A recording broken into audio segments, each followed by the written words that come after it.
तो देखिए, अब तक हमने संत कबीर के बारे में जानकारी प्राप्त की थी और संत कबीर के उपरांत हिंदी साहित्य के इतिहास में जो दूसरी काव्य धारा है, जिसको हम निर्गुण प्रेमाश्रयी काव्य धारा कहते हैं, उसके महत्वपूर्ण कवि के रूप में हम मलिक मोहम्मद जायसी का नाम लेते हैं। हालांकि कबीर ने जिस प्रकार संत काव्य धारा का आरंभ किया, रामानंद जी ने, उनके मित्रों ने, लेकिन मलिक मोहम्मद जायसी बहुत बाद के सूफी कवि हैं, परंतु उनकी प्रतिष्ठा ज्यादा है अन्य कवियों से। इसलिए हम प्रतिनिधि के रूप में प्रेमाश्रयी निर्गुण काव्यधारा अर्थात सूफी काव्यधारा के अंतर्गत एक प्रसिद्ध कवि के रूप में हम मलिक मोहम्मद जायसी को लेते हैं। मलिक मोहम्मद जायसी भक्ति काल के निर्गुण प्रेमाश्रयी धारा के कवि थे। जायसी का जन्म सन 1500 ईस्वी के आसपास माना जाता है। वे उत्तर प्रदेश के जायस नाम के स्थान पर रहने वाले थे। उन्होंने इसलिए अपने आप को जायसी कहा। देखिए, मुस्लिमों में, शायरों में, कवियों में वो जिस स्थान से आते हैं उस स्थान का उपनाम लगाना, तखल्लुस लगाना की एक परंपरा होती है। वे कहते हैं एक दोहे में, जायस नगर मोर स्थानु, नगरक नाव आदि उदयानु, तहां देवास 10 पहुने आए, भा बैराग बहुत सुख पाए। इस प्रकार से आखिरी कलाम नाम के उन्होंने ग्रंथ में अपने बारे में बात कही है। उत्तर प्रदेश के रायबरेली जिले में जायस नाम का एक नगर आज भी है, जिसका पुराना नाम उद्दाल नगर या उज्जालिक नगर बताया जाता है। उसी के कवाणा खुर्द नामक मोहल्ले में जायसी का जन्म हुआ, ऐसा कहा जाता है। एक स्थान पर जायसी स्वयं कहते हैं, भा अवतार मोर नव सदी, 30 बरिख ऊपर कवि बदी। इसके आधार पर यह अनुमान लगाया जा सकता है कि उनका जन्म संभवतः 800 से 900 हिजरी संवत के मध्य रहा हो। अब हिजरी संवत क्या होता है, ध्यान रखिए। विक्रमी संवत क्या है? विक्रमादित्य, चंद्रगुप्त द्वितीय विक्रमादित्य जब सत्ता पर बैठे, राज्य पर बैठे, तो वो विक्रमी संवत हुआ। इस यीशु ख्रिस्त का के जन्म से ईसवी सन माना जाता है। उसी प्रकार मोहम्मद पैगंबर जब जो उनका है ना, वारबस्तान के 2 शहर, वहां से उन्होंने हिजरात की थी, मतलब निकल गए थे दूसरे शहर में, तब से वो हिजरी संवत माना जाता है। मतलब मक्का से मदीना चले गए थे, तब की बात है ये। वहां से उस घटना को इस्लाम धर्म में बहुत महत्वपूर्ण माना जाता है और वहां से उनका संवत शुरू होता है, जिसको हिजरी संवत कहा जाता है। हिजरी संवत 800 से 900 के बीच, या अर्थात ईसा के 1297 से 1494 के बीच उनका कालखंड रहा हो। 30 वर्ष की अवस्था में उन्होंने काव्य की रचना शुरू की। उनके पिता का नाम मलिक राजे अशरफ बताया जाता है। वे मामूली जमींदार थे। एक मान्यता के अनुसार जायसी अत्यंत कुरूप और काने थे। अधिकतर लोगों की मान्यता है कि उनको शीतला रोग हुआ था। शीतला मतलब चिकन पॉक्स, देवी कहते हैं उसे हम मराठी में। और उसके शरीर पर टिकलियां बन थी, शरीर विकृत हो गया था और एक आंख से वो काने भी थे, मतलब एक आंख उसकी खराब थी। और इसलिए उन्होंने स्वयं लिखा है, एक नयन कवि मोहम्मद गुणी है, एक नयन का हूं लेकिन अच्छा गुणी ऐसा मैं कवि हूं। दाहिनिया बाई आंख, इसके संदर्भ में कोई बात नहीं, फिर भी मोहम्मद बाई दिसी तजा, एक सरवर एक आंख, इस प्रकार से कोई बाई आंख गई ऐसा कहते हैं। एक कथा के अनुसार जायसी एक बार शेरशाह के दरबार में गए थे। आप जानते हैं इनका काल कौन सा है? शेरशाह का। कबीर का कौन सा है? सिकंदर लोदी का। और इनका शेरशाह का काल है। आप जानते हैं कि बाबर की मृत्यु के बाद हिंदुस्तान के सिंहासन पर, बादशाहत पर हुमायूं को हरा करके शेरशाह सूर्य ने कुछ वर्षों तक राज किया था। फिर बाद में हुमायूं का कालखंड, दूसरा कालखंड आरंभ होता है। तो ये जो शेरशाह सूर्य है, सूर्यवंश का, पठान वंश का था, तो ये शेरशाह इस कुरूप व्यक्ति को दरबार में आए हुए हंस पड़ा। तो उन्होंने उत्तर दिया, देखिए, मोही का हंससी की कोहा रही। तुम मुझ पे हंस रहे हो या मुझे बनाने वाले परमात्मा पे हंस रहे हो? लज्जित होकर के शेरशाह ने उनसे क्षमा मांगी। उनकी जो रचनाएं हैं, 21 रचनाओं का उल्लेख मिलता है, जिसमें पद्मावत, अखरावट, आखिरी कलाम, कहरनामा, चित्रलेखा इत्यादि प्रमुख हैं। इन्हें ख्याति पद्मावत से ही मिली है। पद्मावत अवधी भाषा का सबसे महत्वपूर्ण ग्रंथ है और जिसमें दोहा चौपाई, ध्यान रहे, दोहा चौपाई जो रामचरितमानस में बाद में प्रयुक्त की गई, इसमें बद्ध मसनवी शैली का महाकाव्य है। मलिक मोहम्मद जायसी ने अपने गुरु का नाम बताया है। वो दो गुरु कहलाते हैं उनके, एक शेख बुरहान और दूसरे शेख अशरफ। ये उनके दो गुरुओं के रूप में उनका है। जायसी का देहांत 1558 ईस्वी में हुआ। अब देखिए थोड़ा सा ये सूफी काव्य का महत्व क्या होता है, ये पद्मावत के माध्यम से हम देखने का प्रयास करेंगे। पद्मावत में चित्तौड़ के राजा रत्नसेन और सिंहल द्वीप की राजकुमारी पद्मावती की प्रेम कथा, विवाह और विवाहोत्तर जीवन का वर्णन है, जिसमें अलाउद्दीन खिलजी का आक्रमण हो जाता है, रत्नसेन पकड़ा जाता है, मारा जाता है और पद्मावती अपनी हजारों सहेलियों सहित जोहर कर लेती है। वो फिल्म आपने देखी होगी, संजय लीला भंसाली की पद्मावत नाम की फिल्म, इस कथा पर वो आधारित है। पद्मावत प्रेम की पीर की व्यंजना करने वाला शुद्ध प्रबंध काव्य है। हिंदी में सूफी काव्य परंपरा के सर्वश्रेष्ठ कवि मलिक मोहम्मद जायसी को माना जाता है और उन्होंने पद्मावत को एक क्या कहेंगे उसे, समासुक्ति काव्य माना है और उस काव्य में उन्होंने पद्मिनी को ईश्वर, पद्मावती को या पद्मिनी को ईश्वर, रत्नसेन को आत्मा, शैतान राघव चेतन को शैतान माना है, माया अलाउद्दीन खिलजी को माना है। इस प्रकार से आध्यात्मिक और ऐतिहासिक दोनों कथाएं उसमें साथ साथ चलती हैं। इसमें 4 बातें मैं बताना चाहूंगा इसमें मुख्य रूप से। जैसे भारतीय योग परंपरा में अष्टांग योग है, योग के 8 अंग हैं, यम, नियम, आसन, प्राणायाम, प्रत्याहार, धारणा, ध्यान और समाधि। इनमें से प्रत्येक 2 का एकत्रीकरण करके सूफियों ने 4 मार्ग की उनकी योग साधना आरंभ की है, जिसको साधनात्मक रहस्यवाद उन्होंने कहा है। एक है पहला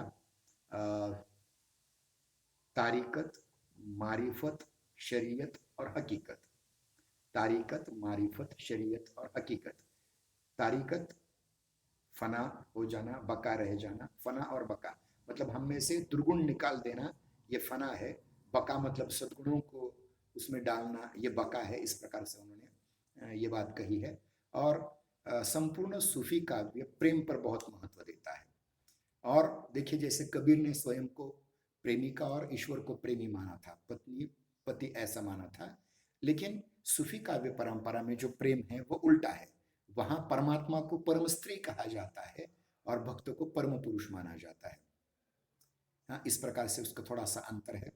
और इसमें देखिए 2 शब्दों का बार बार इस्तेमाल होता है, एक है इश्क हकीकी और दूसरा है इश्क मिजाजी। इश्क मिजाजी मतलब लौकिक प्रेम और इश्क हकीकी मतलब ईश्वरीय प्रेम। अब हम अत्यंत संक्षेप में वे क्या कहना चाहते हैं इस पर थोड़ा सा हम बताने की कोशिश करेंगे। देखिए मूलतः ये जो प्रबंध काव्य है पद्मावत, उसमें उसके अंतिम जो उपसंहार खंड है उसमें ऐसा उन्होंने लिखा है, तन चित्त उर मन राजा के नाम। ये आध्यात्मिक अर्थ है उसका। ये शरीर जो है वो चित्तौड़गढ़ है और उसका मन जो है वो राजा रत्नसेन है। हिय सिंहल, सिंहल द्वीप जो है जहाँ की ये राजकन्या है पद्मिनी, वो हृदय है। बुद्धि पद्मिनी चैन, और बुद्धि क्या है? पद्मिनी है। बुद्धि परमात्मा पद्मिनी है। गुरु कौन है? सुआ। सुआ मतलब शुक। शुक मतलब देखिए एक तोता है, जो तोता इन दोनों की बात एक दूसरे को बताता है, वो गुरु है। गुरु गुरु सुआ मोहि पंथ, हीरामन नाम का तोता है। बिन गुरु जगत को निर्गुण पावा। नागमती यह दुनिया धंधा। नागमती जो रत्नसेन की पहली पत्नी है, वह एक दुनिया धंधा है।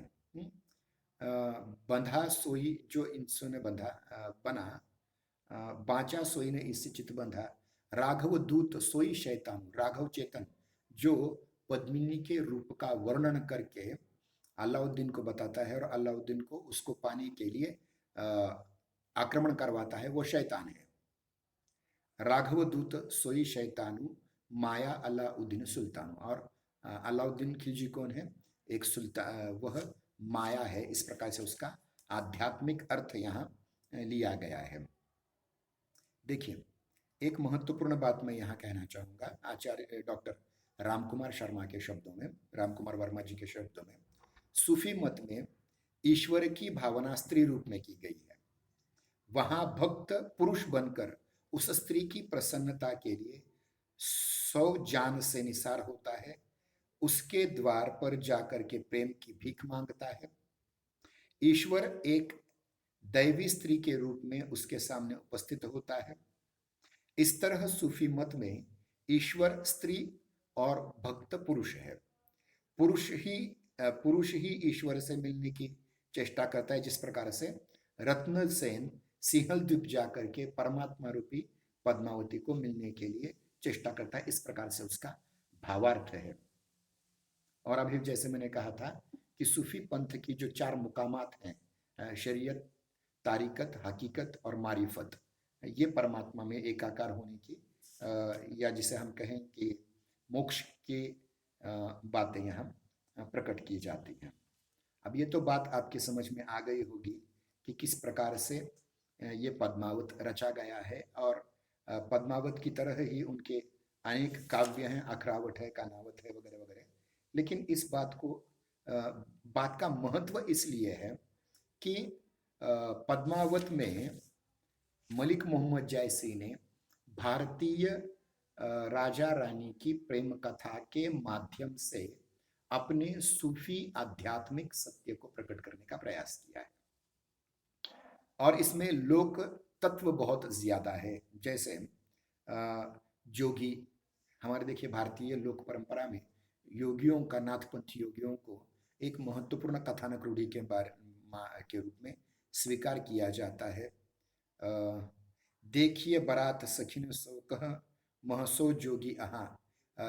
इतना ही नहीं, भारतीय काव्य परंपरा में युद्ध की भीषणता के वर्णन के साथ साथ गिद्ध, गीदड़ इत्यादि का वर्णन करते हुए विभत्स रस का उद्दीपन भी किया जाता है।